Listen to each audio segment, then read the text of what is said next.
Que se passe-t-il en ce moment entre les États-Unis et l'Iran? Nous avons assisté à une attaque israélo-américaine contre des Iraniens. Et dans les premières heures, ils ont assassiné le guide suprême de l'Iran, ainsi que plusieurs commandants. Les attaques s'intensifient d'une manière ou d'une autre, au point que toutes les bases américaines au Moyen-Orient ont été touchées. Certaines d'entre elles, comme celle située à Bahreïn, ont été anéanties, pour reprendre l'expression favorite de Donald Trump. Mais l'escalade dépasse ce que Donald Trump semblait avoir envisagé. Tel Aviv est frappé, Téhéran subit de nombreuses attaques, et certaines zones sont détruites. On peut constater une sorte de chaos total quand on observe ce qui se passe en ce moment. Quelle est votre compréhension de ce conflit qui s'intensifie?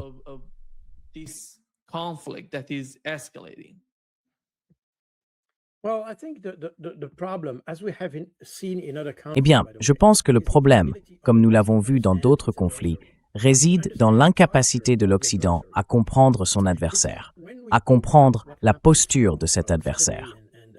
Vous voyez, lorsque nous parlons de ce qui s'est passé samedi et hier, nous devons d'abord examiner ce qui s'est produit auparavant, afin de comprendre la position des Iraniens. Au début de cette année, sous les auspices de la Russie, un dialogue a été établi entre l'Iran et Israël. L'idée était de conclure une sorte de pacte de non-agression entre les deux parties, arrangé par la diplomatie russe. Plus tôt cette année, enfin pas ce mois-ci, mais le précédent, en février, nous avons eu des discussions à Genève avec Jared Kushner et Steve Witkoff.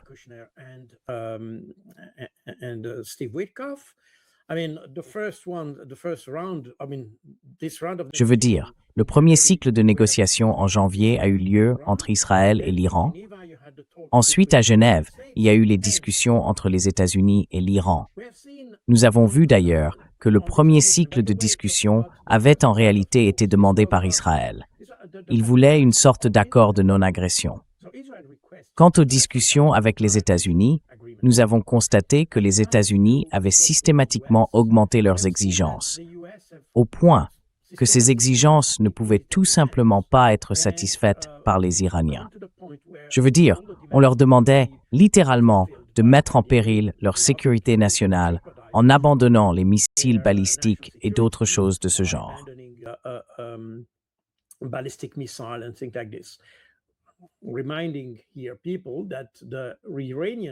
Je rappelle simplement ici que les missiles balistiques iraniens ne sont jusqu'à présent pas nucléaires. Et donc, si l'on regarde cela, puis ce qui s'est passé samedi, quelle serait votre position en tant qu'Iranien?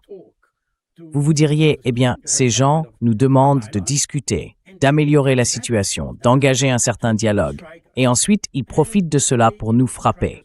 Et ils nous frappent même conjointement, car apparemment, cette opération conjointe a été décidée début février, le 11 février, alors que Netanyahou rendait visite à Trump à Washington, D.C. Ce qui signifie que même pendant tout le processus de négociation, les Israéliens et les Américains planifiaient une opération contre l'Iran.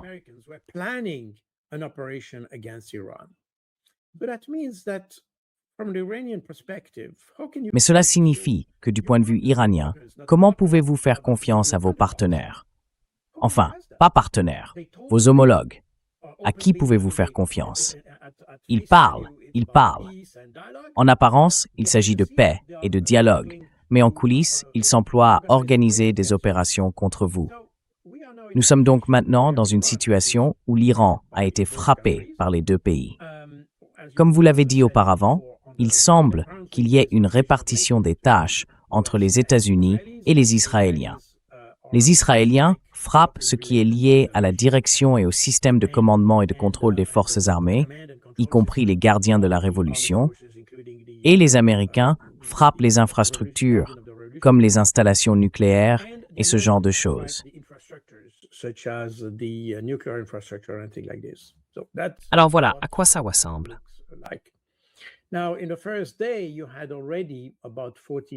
Eh bien, dès le premier jour, environ 40 membres de la direction iranienne avaient déjà été tués, dont Ali Khamenei, mais pas seulement lui. Et c'est très intéressant d'ailleurs que les Israéliens n'aient pas manqué l'occasion de perpétuer leur tradition et aient frappé une école à Téhéran, tuant 160 enfants.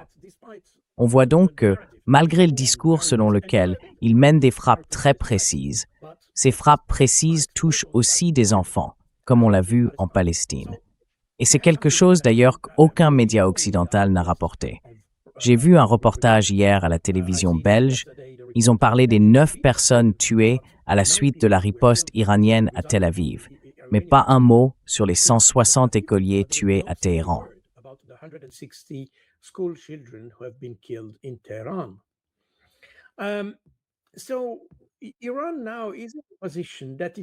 Ainsi, l'Iran se trouve désormais dans une situation où il ne peut réellement faire confiance à personne, même pour des discussions, un dialogue ou une action diplomatique. Mais il faut aussi ajouter à cela que ces 2 dernières années, plusieurs attaques ont été menées par Israël contre l'Iran, visant des individus à l'intérieur du pays. Par conséquent, les Iraniens savent à ce stade que s'ils cessent leurs représailles ou leur riposte, s'il y a un cessez-le-feu ou une forme d'apaisement, cela ne ferait que servir à réarmer Israël et les États-Unis. Ils savent donc qu'ils sont condamnés à frapper de plus en plus fort. En réalité, l'Iran se trouve dans une position où il doit, dans une certaine mesure, intensifier l'escalade.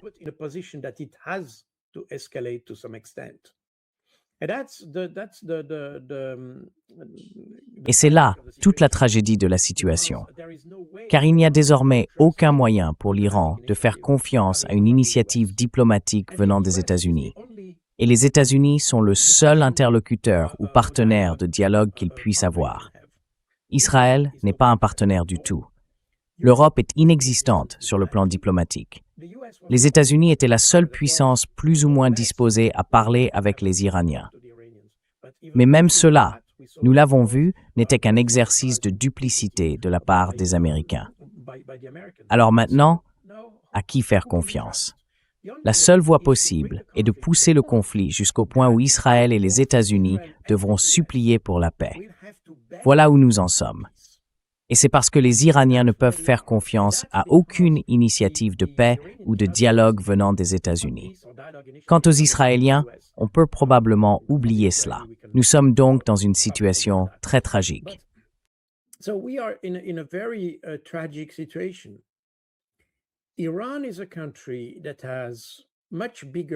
L'Iran est un pays qui dispose de ressources bien plus importantes qu'on ne le pense, et il est probablement assez capable et résilient pour soutenir, disons, une sorte de guerre d'usure.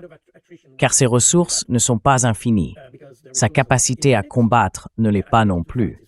Le nombre de missiles, de drones ou d'autres moyens qu'il possède n'est pas infini, mais il s'est probablement préparé à une telle situation.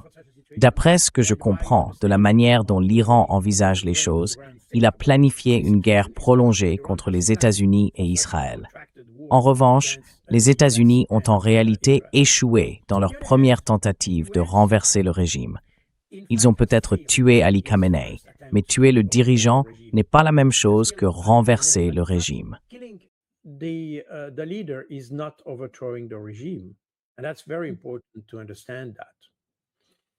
Et c'est très important à comprendre. Pourquoi est-ce que je dis que cela a échoué? Cela a échoué à cause des Américains et des Israéliens. Évidemment, l'objectif principal de toute l'opération était de provoquer un changement de régime. Mais pour qu'il y ait un changement de régime, le problème est que l'hypothèse de l'Occident en général, et des États-Unis et d'Israël en particulier, était que la population iranienne déteste le régime. J'ai même vu certains journalistes en Suisse affirmer que 80% de la population est prête à le renverser, parce qu'ils croient que l'Iran ne tient que grâce à une petite élite qui conserve le pouvoir.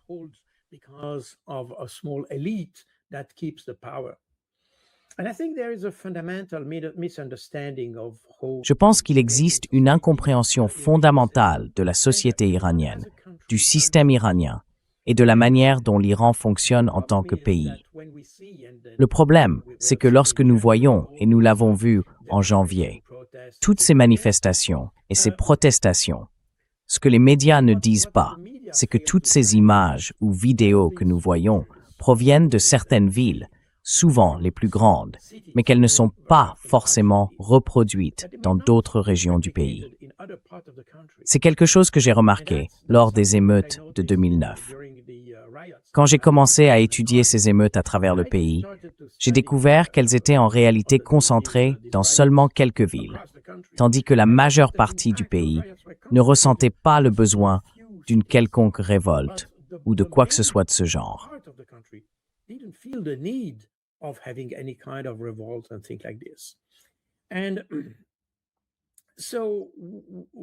Ainsi, notre perception de la société iranienne est fausse, et cela a probablement conduit Trump et ses conseillers à penser que s'ils donnaient simplement un petit coup de pouce à l'opposition, tout le pays se soulèverait dans une sorte de révolution et changerait de régime. C'est fascinant, car si j'étais quelqu'un qui planifiait un changement de régime, je n'aurais certainement pas fait ce que les Américains ont fait. Souvenez-vous de ces émeutes de janvier, largement soutenues par les États-Unis. Même les États-Unis ont admis que par des mesures économiques et monétaires, ils avaient créé une situation qui a suscité le mécontentement au sein de la population iranienne. Et puis, vous vous rappelez de l'épisode des terminaux Starlink, introduits clandestinement en Iran pour créer des réseaux et tenter de favoriser une révolution.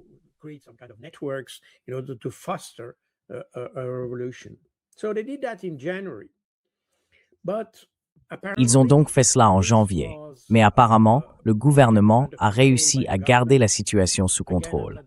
Encore une fois, je ne parle pas du nombre de victimes. Je pense qu'ici, nous sommes dans une zone qui se situe entre la désinformation et la propagande.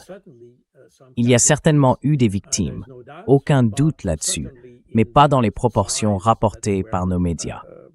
Quoi qu'il en soit, d'une manière ou d'une autre, le gouvernement a réussi à maîtriser l'ensemble de la situation. Puis en février, nous avons cessé de parler de ces émeutes. Et soudain, à la fin du mois, cette frappe est survenue. En réalité, si l'on avait vraiment prévu un changement de régime, on aurait fait exactement l'inverse. On aurait combiné la frappe militaire et les émeutes pour tirer parti de la situation.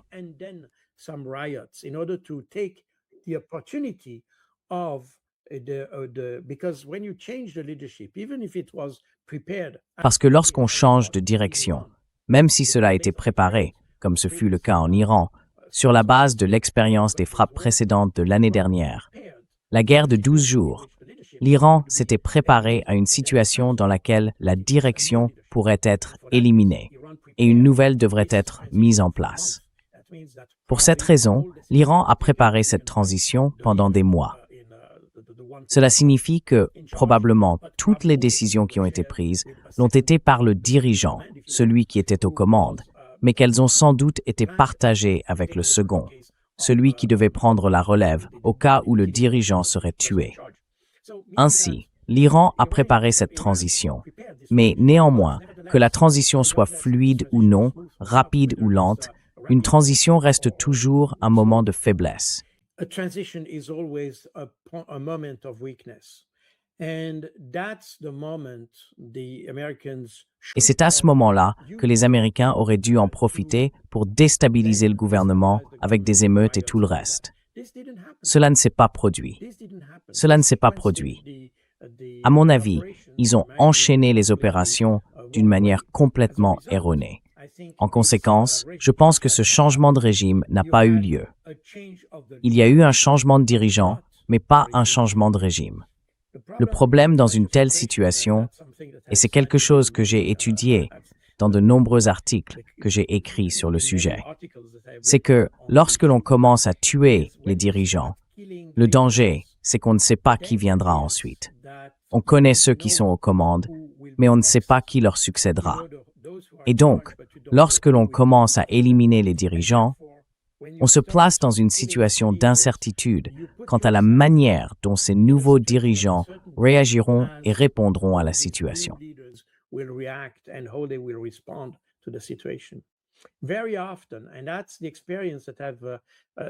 Très souvent, et c'est l'expérience que j'ai observée par exemple en Palestine avec le Hamas, chaque fois qu'Israël a tué un dirigeant palestinien, Le suivant était toujours, disons, plus dur. C'était toujours une personne plus dure. Ils ont tué des gens ouverts au dialogue, mais celui qui les remplaçait n'était plus disposé à dialoguer et était beaucoup plus en faveur d'une position ferme. Ainsi, en tuant des dirigeants, on dégrade en réalité sa propre situation. Et c'est quelque chose que j'ai décrit dans mon livre sur la guerre asymétrique, car c'est exactement ainsi que je la définis. Une situation dans laquelle chaque action entreprise pour améliorer sa position la détériore en fait.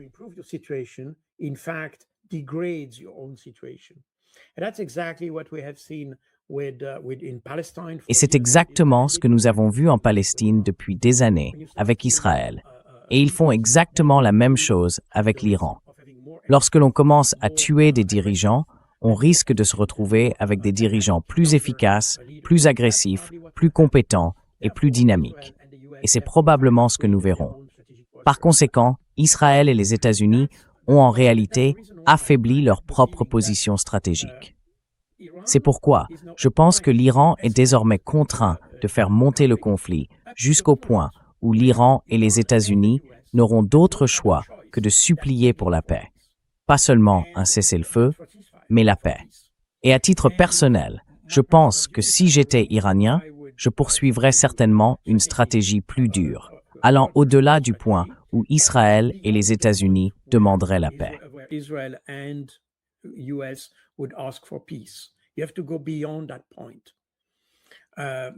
Il faut aller au-delà de ce point, car il faut s'assurer qu'il ne s'agit pas seulement de vouloir la paix, mais d'en avoir besoin.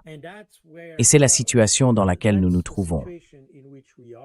Je ne sais pas, je ne fais pas partie de la direction iranienne, mais d'après ce que j'ai vu jusqu'à présent, la direction iranienne, de manière générale, sans entrer dans les détails puisque nous ne connaissons pas les nouveaux dirigeants, semble être dans la même lignée que les précédents.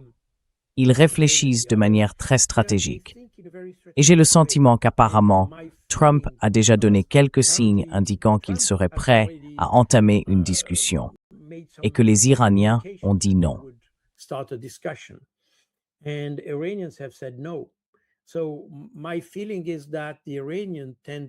Donc, mon sentiment est que les Iraniens ont tendance à penser, comme je l'ai expliqué, qu'ils doivent aller plus loin que pendant la guerre de 12 jours, au-delà même du point où Israël et les États-Unis demandent la paix.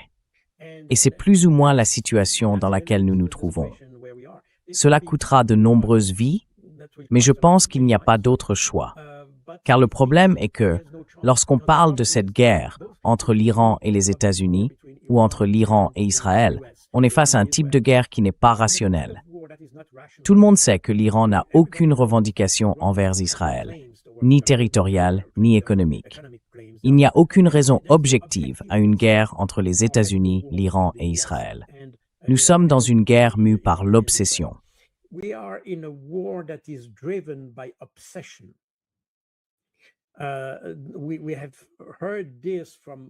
Nous entendons cela depuis des années, environ 50 ans aux États-Unis. Ils veulent abattre l'Iran. Point final. Peu leur importe qui est au pouvoir, quel qu'il soit. Ce qui s'est passé en 1969 avec la révolution islamique et le départ du Shah a été extrêmement humiliant pour les Américains. Ensuite, il y a eu d'autres événements, comme l'occupation de l'ambassade américaine par les étudiants et les gardiens de la Révolution juste après la Révolution. Ce fut une immense humiliation pour les Américains et ils ne l'ont jamais oublié. C'est ce qui alimente cette obsession contre l'Iran.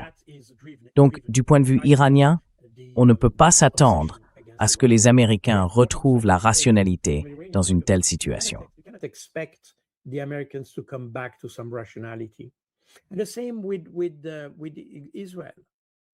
Et c'est la même chose avec Israël. Pourquoi Israël, soudainement, vers 2005 environ, a-t-il commencé à désigner l'Iran comme un ennemi? Je veux dire, cela est sorti de nulle part. Il n'y a aucune explication rationnelle à cela. C'est simplement obsessionnel. Et donc, ils pensent qu'il faut mettre l'Iran à genoux. C'est la seule solution, car si vous acceptez une quelconque trêve avec eux, ils reviendront. Nous l'avons vu au cours des 2 dernières années. Les Israéliens sont revenus, régulièrement, systématiquement, en essayant de frapper l'Iran d'une manière ou d'une autre. Il n'y a donc aucun moyen de leur parler rationnellement. Il faut vraiment les affaiblir au point qu'il n'ait plus d'autre choix que de demander la paix.